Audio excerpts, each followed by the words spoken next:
História dos Judeus, capítulo 2.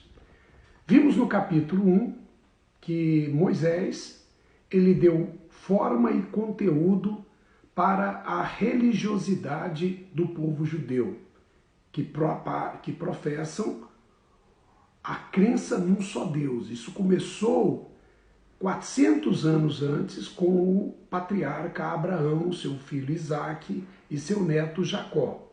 E agora Moisés, ele dá forma e conteúdo disto, certo? Para a religiosidade dos judeus. Moisés foi ele que libertou os judeus do domínio do faraó e os levou para a terra prometida, que seria hoje a Palestina. E lá, devidamente assentado, foram formadas 12 tribos, das quais destaque para a tribo de Judá, que é a mais importante de todas elas. É daí que se designa judeus da tribo de Judá. Foi aí que você tem a concretização, nós temos a concretização da religiosidade dos judeus.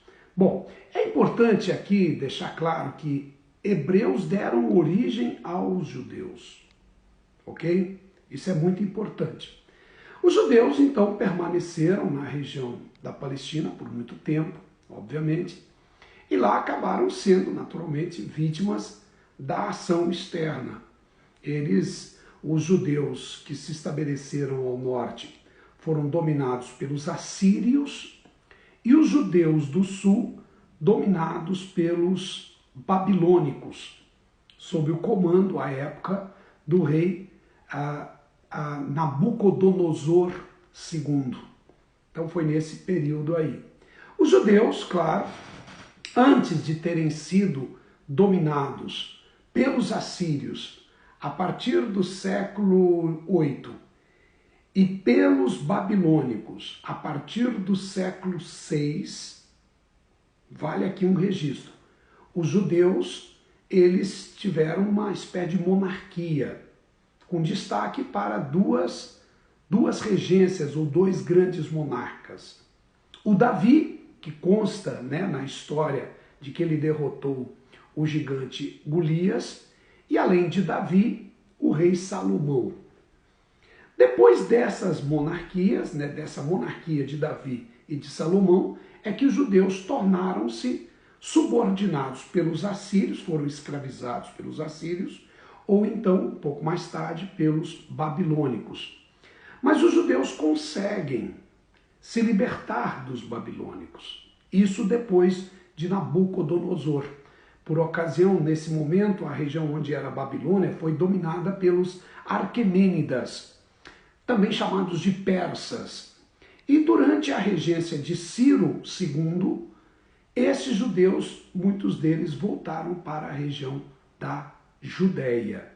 Então é aí que nós temos a primeira diáspora.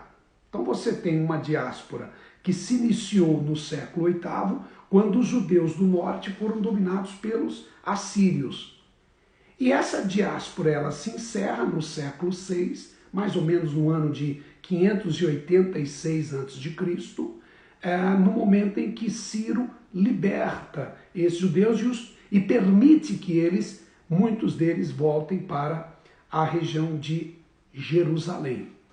Muito bem, dito tudo isso, claro, nós temos aí a formação sistemática do povo judeu. Alguns anos depois, esses judeus, muitos anos depois, no século III, foram subordinados pelo Império Romano. Isso nós vamos contar no capítulo 3.